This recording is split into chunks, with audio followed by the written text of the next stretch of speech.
The smell of industrial hand sanitizer was still on my skin when my husband told me to take the Uber. And not the nice kind. Just request a regular one, Roland said, not looking up from his phone. I need the Range Rover tonight. I had given birth to our daughter 4 days earlier. 41 hours of labor, an emergency C-section at 3 a.m., and a recovery that left me unable to stand up straight without gripping the bed rail. My incisions still pulled every time I shifted my weight. The nurse had just shown me, one more time, how to support Ren's head while I walked, and my husband was standing in the discharge waiting area, scrolling through something on his screen, telling me to request a regular Uber because he needed the car. Where are you going? I asked. Dinner. Dad wants to celebrate. He finally looked up. The Whitmore deal closed. You knew about this. I did know. I had known about it for weeks. What I hadn't known, what I had somehow stupidly not allowed myself to believe, was that on the day I came home from the hospital with our 4-day-old daughter, my husband would hand me his credit card for the copay, kiss my forehead like I was a child being dropped off at school, and walk out to the parking garage alone. The automatic doors opened. Cold Chicago air hit me straight in the chest. I stood there at the entrance of Northwestern Memorial, Ren in her car seat carrier, my discharge bag over one shoulder, and I watched the taillights of our black Range Rover, my black Range Rover, the one my father had given me when I turned 28, disappear down Superior Street. I didn't cry. I want to be clear about that. I didn't cry right away. I just stood there and thought, so this is what it is. Let me back up, because none of this makes sense without context, and context is the thing I spent 3 years carefully, methodically hiding. My name is Sloan.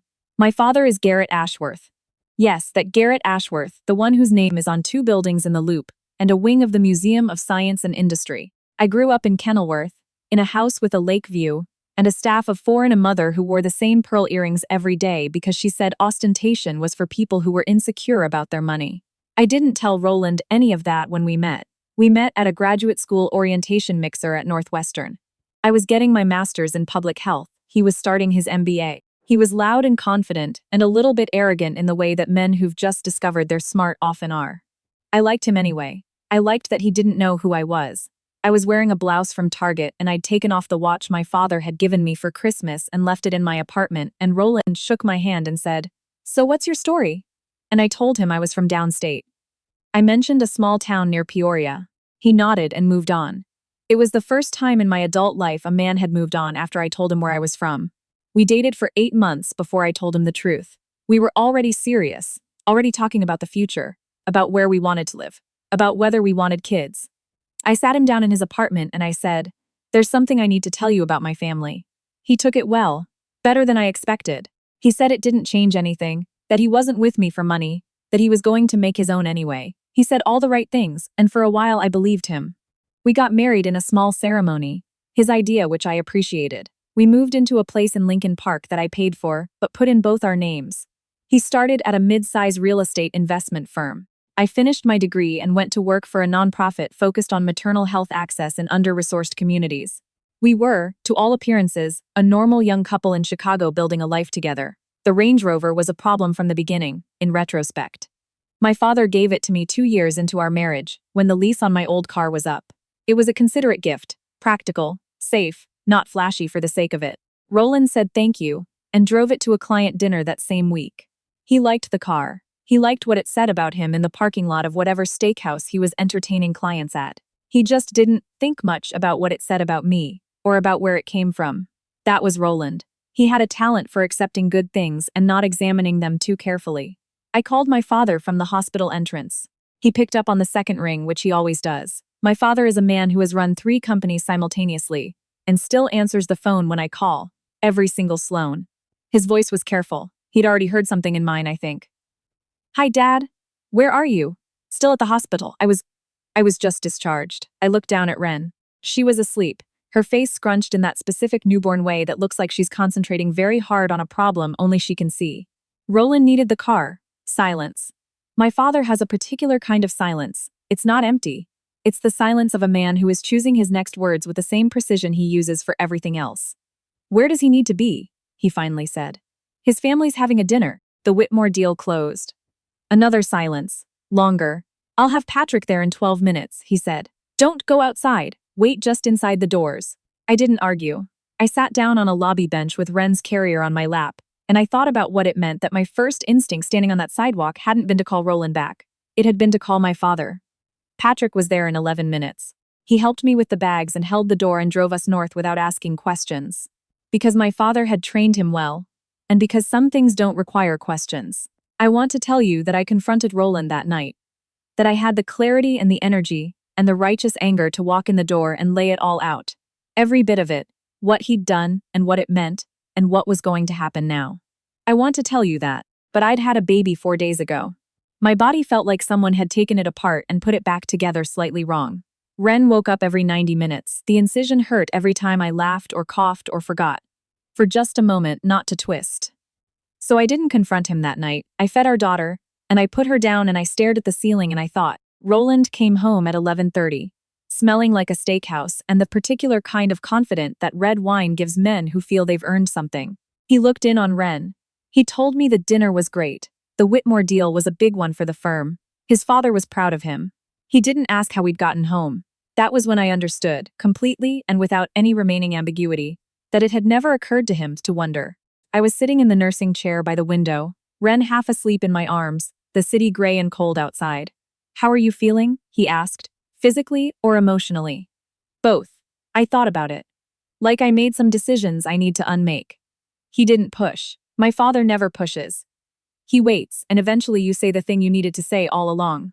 "I need to talk to someone," I said. "About options. I can have Margaret call you this afternoon." Margaret was his attorney, family law, estate, everything. She had handled his divorce from my mother when I was 7, and she had been sending me birthday cards ever since. "Okay," I said Sloan. His voice shifted just slightly. "You don't have to do anything fast. You just had a baby. Take the time you need." "I know. But when you're ready," "I know, Dad." He knew too. He just didn't say it. Here is what I did not do in the weeks that followed. I did not tell Roland what I was thinking. I did not call his mother and explain myself. I did not make scenes. I did not send angry texts at midnight. I had watched women I knew burn through their own credibility that way, spending their legitimate pain in the wrong currency, and I was not going to do that. What I did do was quiet, careful, and took longer than I wanted it to. I met with Margaret twice. I made sure my name was the primary on the accounts that mattered. I started documenting, not in a paranoid way, just in the way that a woman with a functioning legal team advises you to when you are considering a significant life change. Margaret had a phrase she used, "getting your house in order." I liked that. It felt like something I could actually do, one room at a time, while also keeping a newborn alive. Roland, for his part, seemed to believe everything was fine. He hired a night nurse 2 weeks after we came home. His idea, to his credit, and went back to the office and threw himself into the next deal.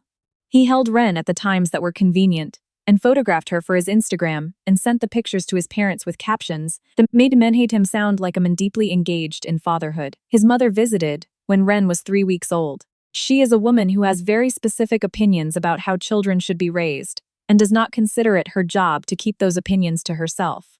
She toured the nursery and said the color was a little dark. She asked if I was breastfeeding with a tone that contained its own answer.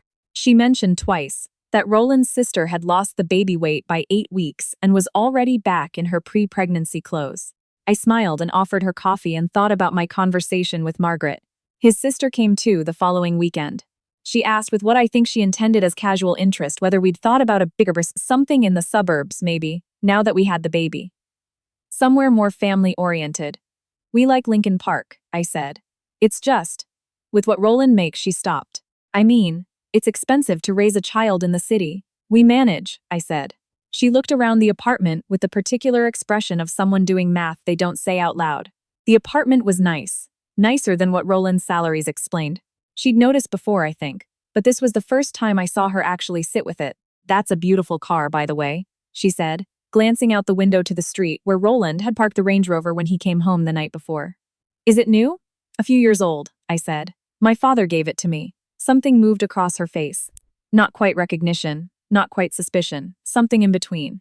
I smiled and gave her more coffee. The Ashworth Foundation Gala is held every year in March, at the Grand Ballroom of the Intercontinental on Michigan Avenue. My father hosts it. My name is on the invitations. It raises money for early childhood education initiatives in low-income Chicago neighborhoods, which is something I care about deeply and have been involved in since before I had any money of my own to contribute. I had been to this gala every year of my adult life. Last year I had been visibly pregnant, and my father had introduced me to 3 senators and the president of a major hospital network. and I had worn a green dress that my mother had helped me choose over FaceTime from her place in Scottsdale. This year, 6 weeks postpartum, I wore midnight blue. Structured, sleeveless, chosen specifically because it required standing up straight and I was finally able to. I didn't tell Roland about the gala until 4 days before. "What do you mean you're going?" he said. He was standing in the kitchen with a glass of water, and the expression on his face was genuinely confused, like I told him I was going to the moon. "It's the foundation gala. I go every year. You said it was a fundraiser thing for your dad." "It is. I'm also on the foundation board." I watched his face. "I've been on the board for 4 years, Roland." "This isn't new information. I didn't know you were on the board." I thought about that for a moment. 4 years of board meetings, of quarterly reports, of conversations with my father about program outcomes and grant allocations. 4 years of a significant piece of my life that my husband had apparently understood as background noise. "You can come," I said. "Or not, but I'm going." He came. He wore his good suit, and he looked handsome, and he was charming at the pre-reception cocktail hour, in the way he always was with people he wanted to impress. He didn't know anyone. He kept his hand at the small of my back and smiled and shook hands. And I could feel him recalibrating, the way you can feel the shift in someone's weight when the ground changes under them. My father found us near the bar. He shook Roland's hand, firm, brief, the handshake of a man who has made his assessment and is being professionally courteous about it. Then he turned to me and said, "The Harrington table wants to say hello before the program starts. Will you come?" "Of course," I said. "Mrs. Harrington's foundation just partnered with ours on the West Side Literacy Initiative," my father said, in a tone that was informative for anyone within earshot. "Sloan has been managing that relationship for the past 2 years." I watched Roland's face as we walked away. The Harrington name is not one you need to explain in Chicago philanthropic circles. Their foundation has assets in the 9-figure range. The fact that I had a 2-year relationship with them, that I had been, in the material sense, managing it, was the kind of information that rearranges how a person sees a situation. I could feel my husband rearranging. The program started at 8. My father gave a welcome address. He is a good speaker. Direct, warm, exactly long enough. He thanked the board members by name. He thanked me last, said something how the next generation of the foundation was in capable hands, and the room applauded. I was sitting at the head table. Roland was at the table behind me, with some of my father's business colleagues, and I did not turn around. But I knew that applause had reached him. I knew that every hand that came to shake mine afterward, the alderman, the hospital network president, the Harrington family, I knew Roland was watching. I didn't feel triumph. That surprises people when I say it. They expect me to say I felt vindicated, or powerful, or that some long-deferred satisfaction finally arrived. But what I actually felt, standing in that ballroom in my midnight blue dress 6 weeks after having a baby, was something quieter and more solid than triumph. I felt like myself. I won't give you a clean villain story.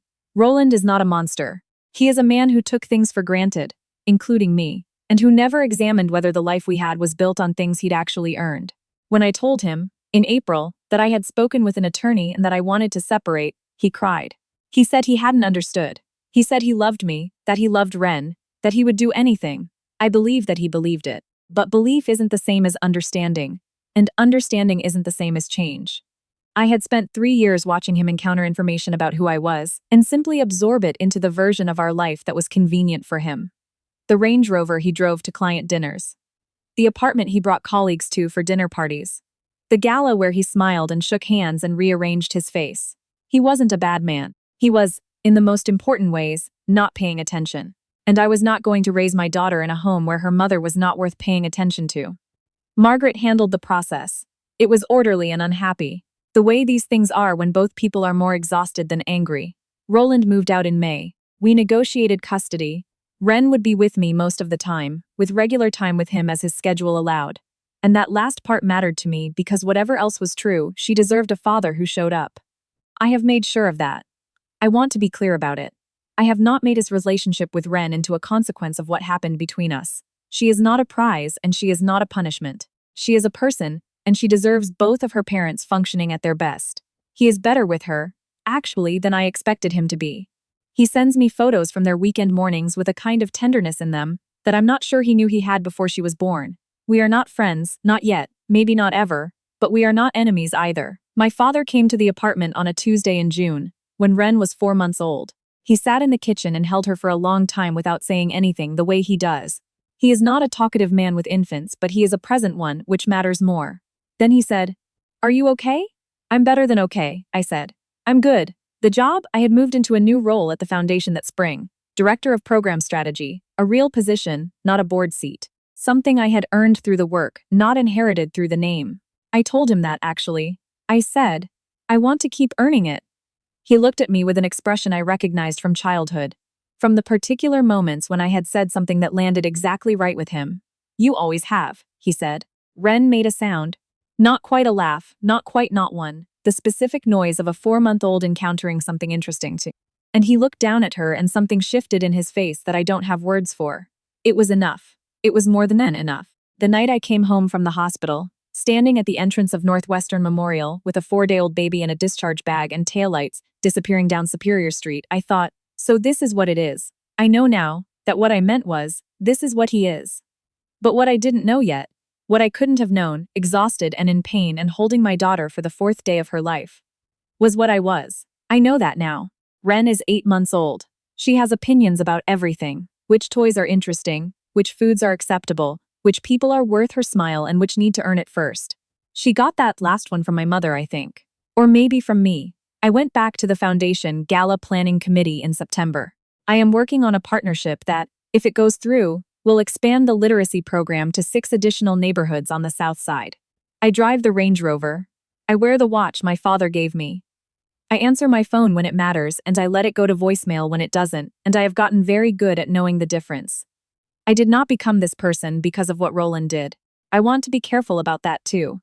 I don't want to give him that much of the story. I became this person because when I was standing on that sidewalk, 4 days postpartum, I called my father, and then I went home, and then I got very quiet, and I figured out what I actually wanted my life to look like. It looks like this. It looks like a Tuesday in my kitchen with my father holding my daughter, and the lake visible from the window and work I am proud of, and a door that opens and closes on my terms. It looks, more than anything, like something I chose.